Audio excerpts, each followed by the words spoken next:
বিভিন্ন জেলা উপজেলায় আওয়ামী লীগের কার্যালয় খুলে দেওয়া হচ্ছে এবং মিডিয়াগুলোতেও কিছু কিছু মিডিয়া সেটাকে ব্যাপকভাবে প্রচার করছে, এমন ভাবে যেন উৎসাহ দেওয়া হচ্ছে। আওয়ামী লীগ কিন্তু কার্যত এবং আইনত নিষিদ্ধ একটি সংগঠন এবং তার বিচার প্রক্রিয়া চলমান আছে। এই বিচার প্রক্রিয়া চলমান অবস্থায় আওয়ামী লীগের কার্যক্রম সম্পূর্ণরূপে নিষিদ্ধ, মিডিয়া সেটা প্রচার করতে পারে না, প্রশাসন কোনোভাবেই সেটাকে প্রশ্রয় দিতে পারে না।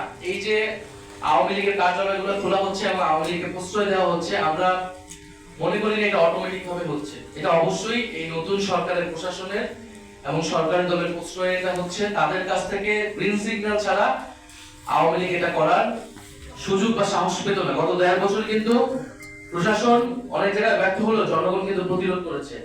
রাজনৈতিক ফ্যাসিবাদ বিরোধী রাজনৈতিক কর্মীরা সেটা প্রতিরোধ করেছে।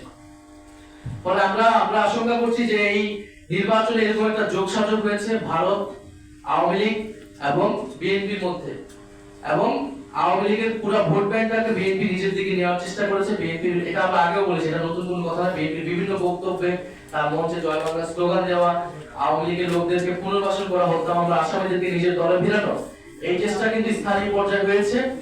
কিন্তু এইটা যদি এখন আওয়ামী লীগ সেটার বিনিময়ে, এই ভোট ব্যাংকের বিনিময়ে যদি আওয়ামী লীগের রাজনীতিকে পুনর্বাসনের চেষ্টা করা হয়, তাদের কার্যক্রমকে সুযোগ করে দেওয়া হয়, তাহলে তা কঠোরভাবে প্রতিহত করা হবে। আমরা প্রশাসনের প্রতি আহ্বান জানাবো যে 8টি বা 9টি জেলায় আওয়ামী লীগের জেলা কার্যালয় তারা খুলেছে, সেটা কিভাবে হয়েছে আমরা তার জবাব দিতে চাই এবং অবিলম্বে সেটা প্রশাসনিকভাবে আইন শৃঙ্খলা বাহিনীর দায়িত্ব সেই কার্যালয় বন্ধ করা। যদি তারা ব্যর্থ হয় তাহলে আমরা কিন্তু রাজনৈতিকভাবে প্রতিরোধের ডাক দেবো সারা বাংলাদেশে, এবং সেটার জন্য কিন্তু এই সরকারকেও আমরা কিন্তু কাজ করে দাঁড়াবো এই ফ্যাসিস্টদেরকে পুনর্বাসনের দায়।